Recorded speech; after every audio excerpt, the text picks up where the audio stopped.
Assalamualaikum warahmatullahi taala wabarakatuh. Salam sihat untuk semua. Alhamdulillah hari ini kita kembali di dalam rancangan Info Sihat Ahmad Afiq di dalam YouTube kami dan juga di dalam Facebook Live fanpage Al-Muntazah Jemaah Center. Okey, baiklah. Hari ini saya hendak berkongsi tentang satu topik yang menarik, iaitu masalah slip disc. Apa itu slip disc? Slip disc ni adalah masalah terkeduh tulang belakang. Masalah ini adalah satu masalah di mana tulang belakang tu mengalami ketidakbetulan kerana tulang belakang kita tu terkeduh, tergelincir dan juga terkeluar daripada tempat asal dan telah menghimpit saraf di kawasan tulang belakang itu. Okey, untuk fakta, terkeduh tulang belakang ni telah terjadi hampir lebih 70% kepada golongan dewasa, tak kira lelaki atau wanita. Golongan dewasa 30 tahun ke atas. Slip disc juga boleh juga menyerang pada kawan-kawan yang lanjut usia 50, 60, 70 tahun ke atas kerana faktor usia. Kerana waktu muda cairan dalam tulang belakang masih banyak, tetapi waktu tua ianya berkurangan. Okey, di sini saya hendak berkongsikan apakah dia punca-punca terjadinya slip disc ni. Okey, yang pertama puncanya adalah kecederaan traumatik. Kecederaan traumatik ni terjadi apabila berlakunya kemalangan, terlalu banyak terjatuh, jalan-jalan terjatuh, terutamanya bagi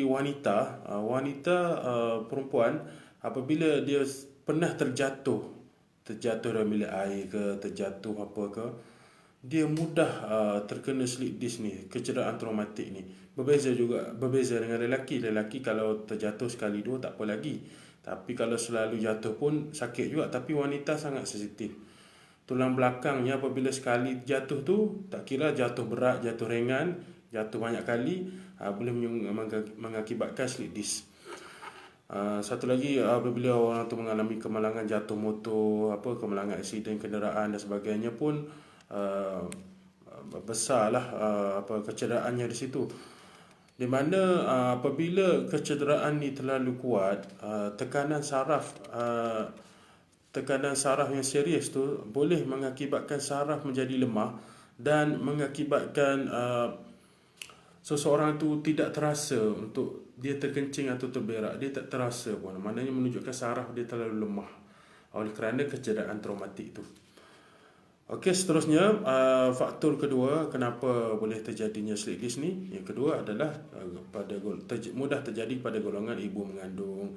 Terutamanya ibu mengandung ni anak lelaki dan juga mengandung anak kembar. Jadi beratlah bebanan ibu ni nak menanggung bebanan bayi dalam kandungan tu. Boleh mengakibatkan juga boleh jadi slip disc kerana berat menanggung tersebut. Seterusnya, yang ketiga faktor boleh terjadinya slip disc ni adalah faktor obesiti. Obesiti tak kira lelaki atau wanita boleh terjadi kerana berat badan yang berlebihan, juga boleh menekan tulang belakang dan tidak menyebabkan tulang belakang tu menjadi terkeduh juga.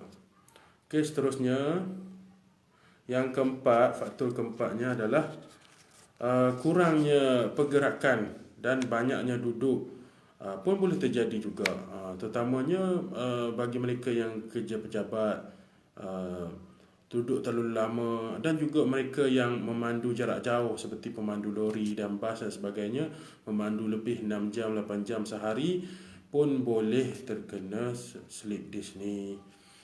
Okey, seterusnya faktor yang kelima. Faktor kelima, punca terjadinya slip disc ni adalah kerana suka mengangkat barang-barang yang berat, terutamanya pekerja-pekerja yang mengangkat kotak yang berat, mengangkat beras dan sebagainya. Apabila selalu mengangkat dengan cara tidak betul, postur badan tidak betul, boleh juga menyebabkan slip disc. Maknanya tulang belakang kita tu mengalami kecederaan juga, terkeduh kerana kita angkat tidak mengikut postur tubuh dengan baik. Dan yang seterusnya, yang keenam, ni faktor punca slip disc yang ramai orang tidak tahu. Jadi saya jelaskan kat sini. Faktor utama yang tidak diambil kira lah, tapi sebenarnya inilah faktor punca utama kenapa berlakunya slip disc, iaitu faktor emosi dan mental. Apabila seseorang itu mengalami stres, tekanan perasaan yang tinggi pun boleh mengakibatkan slip disc. Okey, faktor emosi dan mental ni adalah penyumbang utama kepada semua masalah ini. Ramai orang tertanya-tanya, saya tidak pernah mengalami kemalangan, saya tidak pernah mengalami kecederaan traumatik, kenapa saya boleh kena slip disc?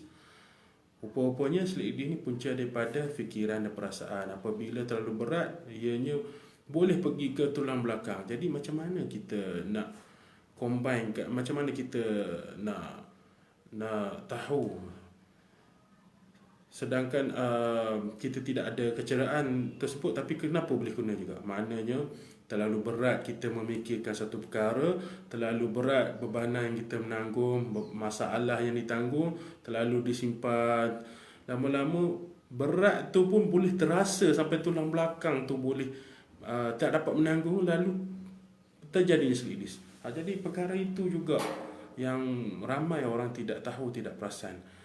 Mereka boleh kena slip disc walaupun mereka tidak mengalami kecederaan traumatik. Okey, seterusnya, perkongsian seterusnya saya nak jelaskan kat sini. Apakah dia rawatan alternatif? Rawatan alternatif untuk pesakit-pesakit slip disc ni. Okey, di sini saya senaraikan ada 5 rawatan alternatif yang boleh diikhtiarkan, diusahakan agar dapat membantu mengurangkan sekaligus membagi kembali tulang belakang agar duduk di dalam postur yang selamat, yang tepat asalnya. Baiklah, yang pertama adalah dengan melakukan rawatan pembetulan tulang belakang, ataupun bahasa lain body alignment adjustment, ataupun nama yang popular kita sering dengar seperti chiropraktik, Yomiho, adalah satu teknik rawatan pembetulan tulang belakang. Dia akan kepak-kepak badan kita. Dia akan kepak dengan cara yang betul lah oleh para fisioterapis yang bertauliah lah. Jadi mereka akan cuba membantu kita untuk membetulkan kembali tulang belakang kita. Okey, seterusnya yang kedua, rawatan alternatif yang boleh diusahakan adalah fisioterapi. Fisioterapi ni kita pernah jumpa para fisioterapis. Mereka akan membantu kita untuk mula kembali membuat latihan-latihan fizikal, latihan senaman, latihan-latihan pergerakan, dan juga mereka akan membantu memberi nasihat pada kita dan berbagai-bagai lagi lah. Jadi fisioterapi ni perlu didapatkan sama ada di klinik kerajaan dan swasta, atau perlu diusahakan juga rawatan fisioterapi ni agar tulang belakang tu kembali pada keadaan yang stabil. Okey, seterusnya rawatan yang ketiga yang boleh diikhtiarkan adalah rawatan akupuntur. Rawatan akupuntur ni apabila kita berjumpa terapis akupuntur, mereka akan letakkan jarum di kawasan tulang belakang kita dan kita perlu mendapatkan rawatan susulan dengan mereka. Itu adalah rawatan-rawatan untuk masalah slip disc. Okey, seterusnya yang keempat, rawatan yang alternatif yang kita boleh laksanakan adalah bekam angin. Okey, kita bekam angin maksudnya dia akan bekam di kawasan tulang belakang kita yang sakit tu. Dia akan bekam angin sahaja, dan di situ insya-Allah juga membantu untuk membaiki tulang belakang kita yang terkeduh. Okey, seterusnya yang kelima. Yang kelima ni rawatan alternatif untuk masalah slip disc yang penting ni yang saya boleh nyatakan di sini adalah rawatan homeopati. Perubatan homeopati ni dia merawat masalah yang mengakibatkan masalah yang punca slip disc ni, kerana homeopati ni bertindak untuk merawat kecederaan traumatik yang dialami oleh seseorang pesakit itu. Kecederaan traumatik, terjatuh, terduduk dan sebagainya pun, kemalangan dan sebagainya pun boleh dirawat dengan homeopati. Dan seterusnya homeopati juga dapat membantu merawat kesan emosi, mental dan fizikal emosi dan mental tu, seorang itu terlalu stres. Homeopati adalah self healing, adalah perubatan energi yang dapat masuk ke dalam sanubari seseorang tu pun dapat mengawal emosi dan mental agar kembali harmoni dan stabil, dan seseorang tu badan seseorang itu dapat menyembuhkan dirinya dengan secara lebih baik dan secara lebih cepat lagi. Maknanya imunisasi badan seorang tu akan meningkat, antibody meningkat, dan juga badan tu spiritual seorang tu pun kembali, tenaga hayat tu pun kembali normal dan menyembuhkan badannya sendiri. Kita kena faham badan kita ni dia sembuh sendiri dengan izin Tuhan. Tapi dia kena ada melakukan rawatan-rawatan yang dikehendaki. Baiklah, itu saja perkongsian saya hari ini tentang masalah slip disc.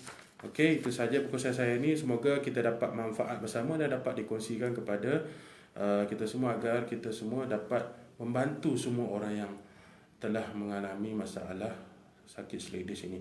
Okey, baiklah, itu saja daripada info sihat Ahmad Afiq pada hari ini. Jangan lupa subscribe YouTube channel kami Info Sihat Ahmad Afiq, dan jangan lupa like dan share Facebook live kami di fanpage Info Sihat Ahmad Afiq. Terima kasih atas tontonan anda semua. Kita berjumpa pada hari lain pula, insya-Allah. Maximum your potential. Assalamualaikum warahmatullahi wabarakatuh. Bye.